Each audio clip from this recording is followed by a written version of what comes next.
A country known only for its war-torn past. Saddam Hussein, Fallujah, weapons of mass destruction, ISIS. A place which the UK government advises against all travel. Everything we've heard in the West about this country drives fear into us. Which begs the question, what don't we know? I'm attempting to complete the longest climb of Everest in history. Swimming, cycling, running, hiking and climbing from the shores of England to the top of the world. But my job isn't just getting from A to B, it's to explore and take you to places you'd never normally go. Saddam's building. So I'm taking a few days to dig deep into this place. You got shot. And to try and find out if Iraq really is what we fear, or if there's more than meets the eye. So when the donkey saved my life.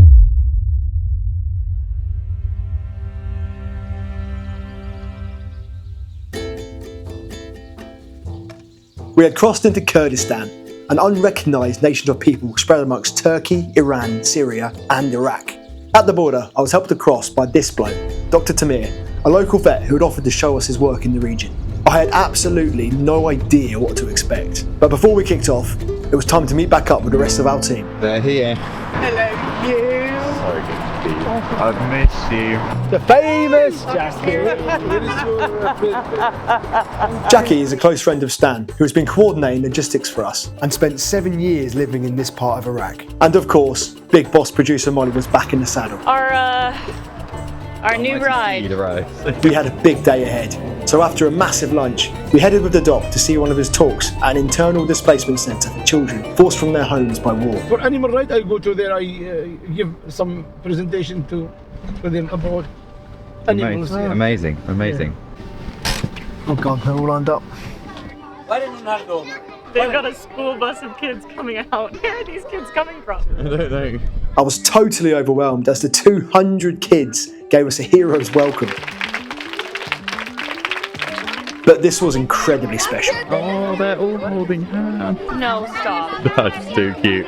The doc introduced us and the journey, then gave a speech in Kurdish. It was clear that these kids knew and loved him, and they were captivated by his words. Then, unexpectedly, he handed over to me. Thank you everybody for having us. So we've come a long way, as I'm sure he said, from England, swimming, bicycle, 5,000 kilometers already. And on the journey here, we're trying to make as much education for animals and looking after the environment as we can. It was amazing to have such a massive group of kids so engaged as we played games and talked about wildlife conservation, which they were clearly so passionate about. Exciting part of this trip for me is finding out about all of the animals that we see when we travel. So I need to hear suggestions from the crowd of the animals that are in the ocean. Like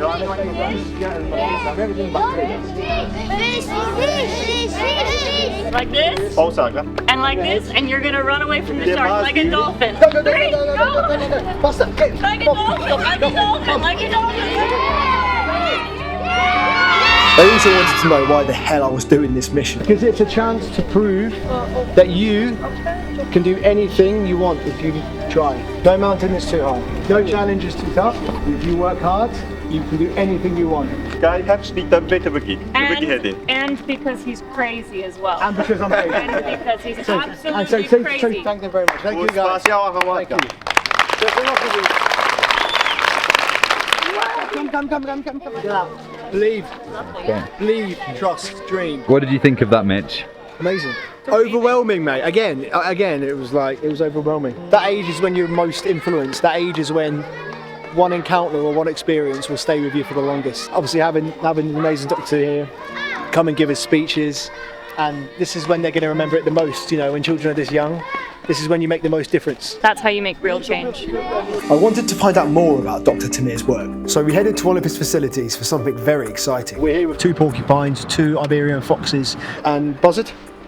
And it looks like a buzzard. They were brought off a hunter. These animals were destined for a really horrible fate, so it looks a bit weird them being in cages, but we are here to release them back into the wild. They've been rehabilitated. We are off to the mountain area. The foxes had mange, so they were treated for mange and recovered, and now ready to be released. We climbed deep into the Kurdish mountains, up bumpy dirt tracks. It was clear these animals were very distressed, and I was itching to set them free. We're here with Dr. Tamir, yes, and who is the founder of Kurdistan Organization for Animal Rights Protection. The only animal rights organisation in the whole of Kurdistan. They will live here. They like this area. Yeah, this is their natural habitat. Yes, isn't it? yes. All three are native. Yes, all three are yes, native yes. to the area. Yeah. We're far enough away from most settlements here, and it's actually a really good place, and it is beautiful. Yeah. So yeah, hopefully they're going to live a long and happy life from here, or they're going to get their best shot anyway.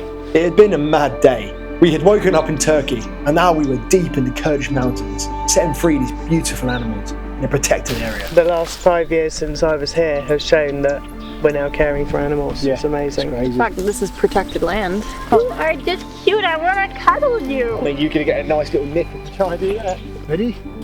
Yes. Get him. Oh, go on. You are free. Come on. Go on. Just very distressed. Yeah. It's okay.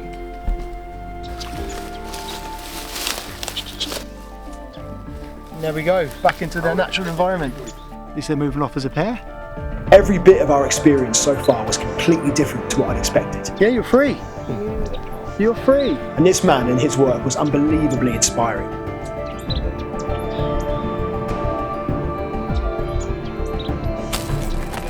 Bye-bye. How was that? That was incredible. First day in Kurdistan, actually releasing some rehabilitated animals is exactly, I couldn't ask for more than that. And the day continues. Where are we going now? We're going to have a lovely dinner. We had been invited by Jackie's old friend for dinner, but he asked to remain anonymous. He is Yazidi, a religion local to Kurdistan and one of the most persecuted religions on the planet. Less than 10 years ago, they were under threat from IS in what the UN describes as a genocide. As IS still exists in pockets, he was scared what would happen if he was named in this video. This was my first reminder of where in the world we were. I'll explain more about that later in the video. Despite all this, he and his family were incredibly kind, and we ended the day full and happy. It's crazy how much he's gone out of our way to help us today. From the border and setting up. I mean, he also offered to set up full press conferences for us. He was ready for Mitch to be like up on a podium. Yeah, oh yeah. Amazing. How are you feeling, team? Pretty good now, very good. It's been an amazing day, amazing meal. We've got through the Iraqi border okay. Things couldn't be better at the moment, really. Met a bunch of kids, released wild animals. If anyone complains, then there's nothing to complain about It's been today. a good day. It's been a great day. Absolutely incredible. Take them as they come. The next morning, we met back up with Dr. Tamir and prepared to meet a very unusual military. Today we are going to meet a Peshmerga protecting a forest. It's like a police of environment. They playing a very, very big role controlling the hunters, the people that cut the trees, and also during the IS coming to Kurdistan. They are very, very good gentlemen. They fighting ISIS very well, The Peshmerga are Kurdistan's fighting force, and this particular branch were focused on protecting wildlife. Beyond that, I had no idea what to expect. This is from Jamal. Hello. We were established in 2003. Firstly, we protect our nature and our environment. And secondly, if my country needs us any day to fight, we are ready. We've had many problems with the environment here. For example, people cutting down trees to make charcoal. Is there a big change happening with the way that people understand? We've had a change like 180 degrees. Recently, when a bear got stuck in a fence, one guy from the village called us to say, please come to rescue this bear. If there is no education, no development of the people, we can't do our job. We need to take it step by step. We need time. Small steps. Yeah, of course. Is it fairly easy today to make these initiatives for more protected land? This is Kurdistan. This is Kurdistan. So here Iran and here Turkey, and daily they are bombing us. So how you will protect that area? Because if you're bombing, maybe the fire will happen, cut trees. It's not easy. They control all the skies of Iraq, so we must fight in the land. Oof. Have chills. Just to tell you how amazing their organisation is, and we're raising money for a organisation who help do the same. They help people fight wildlife crime. But the Peshmerga have a dual purpose. In June 2014, IS came near to Sinjar and Mosul, so we received the order from our leader to go to participate in the war. We left all the environment and went to protect our families and our people from IS.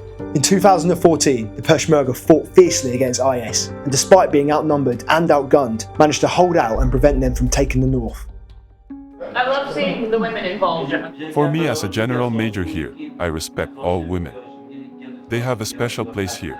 Women have been part of the Peshmerga since the 70s, taken active combat roles since the fight against IS. Is it difficult to recruit women to join? They went to fighting the IS. Yeah. Yeah, so it's very easy. We are all Peshmerga. We love our country, we love our land, so we selected this way of life to be Peshmerga, to protect our land. This is such a special opportunity to be able to share with a Western audience because there's such a misunderstanding. I am astounded by the courage that it takes to do what they do, to not only fight for the environment, but to defend people here. Here for me it's very, very painful. The message. We are never, we need not to fighting people. We need just to protect ourselves. We are not fighters. We are against fighting. And we have dream we have flag. We have country. It's our dream as a good for me and for him is same here. Well, that was great, wasn't it? Amazing. That was really special. Eye-opening experience, unbelievable. I think that there's such a disconnect. People don't with understand, yeah. kindness, the hospitality. Oh my goodness. Thank you. Wow. Wow. I loved, the general had said he really wants to see more equality in the forces and wants to encourage women to join. But then the other guy said that he's more afraid of the women who fight than the men. That's so good. I mean, essentially they're all there out of anger at and fear for IS. Yeah, of course. You know, what they went through almost 10 years ago now is horrendous. Some of the stories that we've already heard, unimaginable horrors. The work they do daily, weekly, is already brave to begin with, standing up for the environment. They made it clear to us that fighting is not Their last resort. It's their last resort. They only fight when they feel they need to defend their families. It's really amazing because I've met and spent time with a lot of people in the armed forces, and in many countries. They don't feel like they're in forces. No, they just felt like good people backed into a corner. It's basically what it was. Almost forced to put on the uniform. Yeah, it is basically that is the situation. This experience had completely blown our minds. Already, the view of Iraq that I've held for so long was falling apart. And as we drove through the mountains, we discovered just how steeped in history this place is.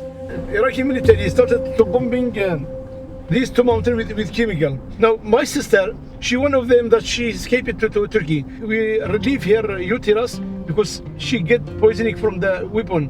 Saddam's regime started to control the area, and Saddam started to build for himself.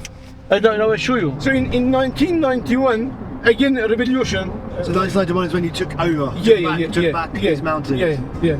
In each part there's one stone. Pull out. You know why? Why? It's the name of Saddam was there. To stand in the ruins of Saddam Hussein's house was a mad feeling. This whole area. Yeah. That flattened land. Yeah. It really hit home just how volatile the history of this region was. We now knew all about Dr. Tamir's work, but the man was still a mystery to me. So we took the opportunity to have a traditional Kurdish barbecue with him and dig deeper. Where are we, Mitch? We are at Dr. Tamir's farm.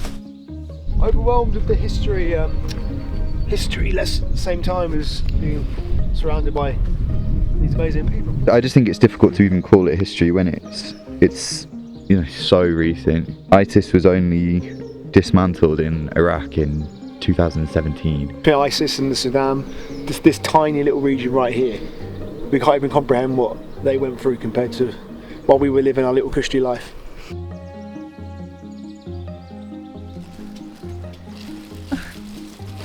It's one way to speed the process up. Cinnamon is cooking us an amazing Turkish lunch of chicken kebab, beef kebab, onions, flatbreads, some proper amazing Kurdish food. Full on beautiful lamb and chicken. It was finally the moment to get to the bottom of who this man really is. In 1991, during the renovation of Kurdistan, I shot by Iraqi militaries. You got shot? Yeah, by Kalashnikov here in my chest. We make it migration to Turkey's border. So one donkey saved my life. He taken me for 14 days from the border to inside the Turkey. And from this time, I have to return kindness that he done for me to animals.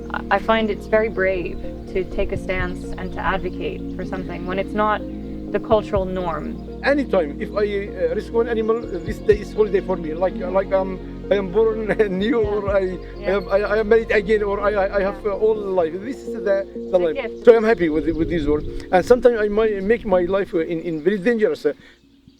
I remember in 2016 when a lion and bears in Mosul Zoo that was separate everywhere. So any mistake from me, they will kill me. So you went into that territory knowing it was ISIS controlled for the animals? Yeah. Any time you can die. And the problem with me, no one from my family know that I'm in Mosul, inside Mosul. Yeah. So this is the dangerous mission for me. And thanks that I rescued the animal. They are like me. They feel the pain, the thirst, the dangerous, the hot, the cold. At the beginning, I have nothing. Me and my car and my computer. This is my power. So I focus on this to educate, to awareness with the government, children in school, in the street, in the shepherd with the animal. One of my duty, one of my mission, one of my aim is build a new generation, take care of animal, love animal, respect animal.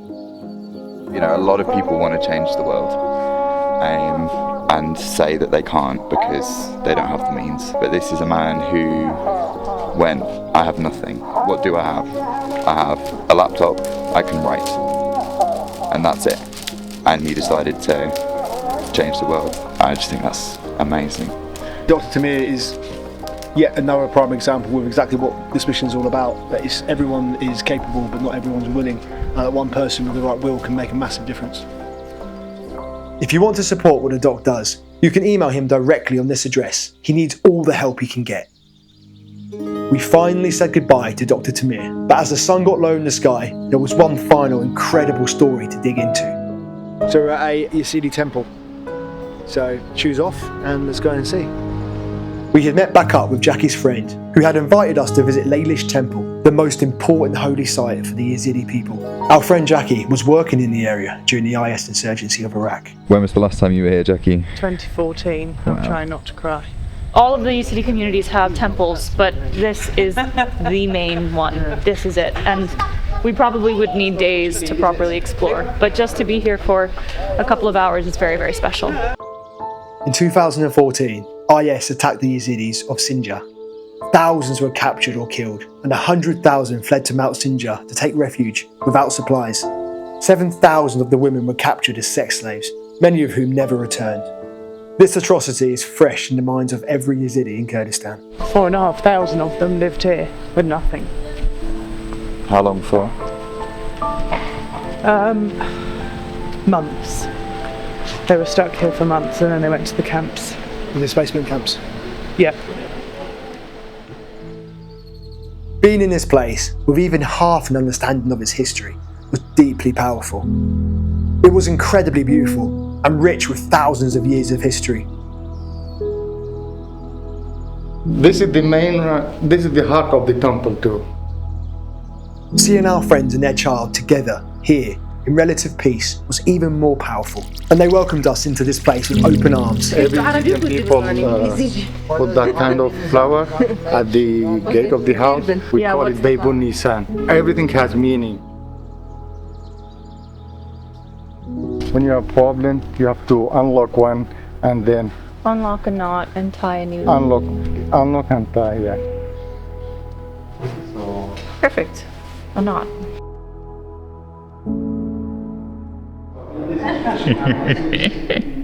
The deeper we pushed into the temple, the more spiritual it felt.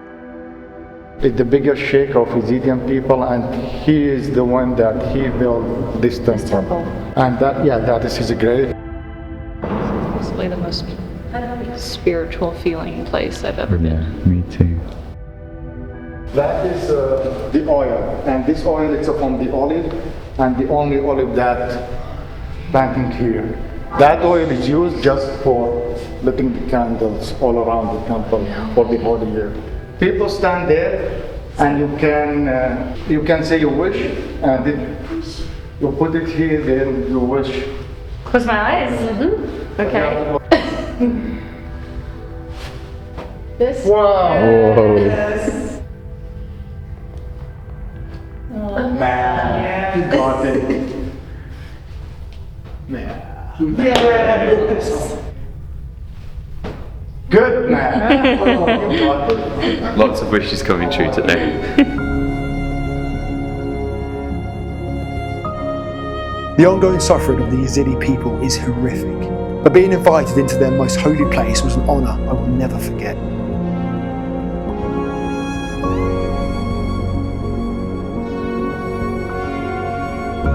As the sun set on the mountains, our time in Kurdistan came to a close.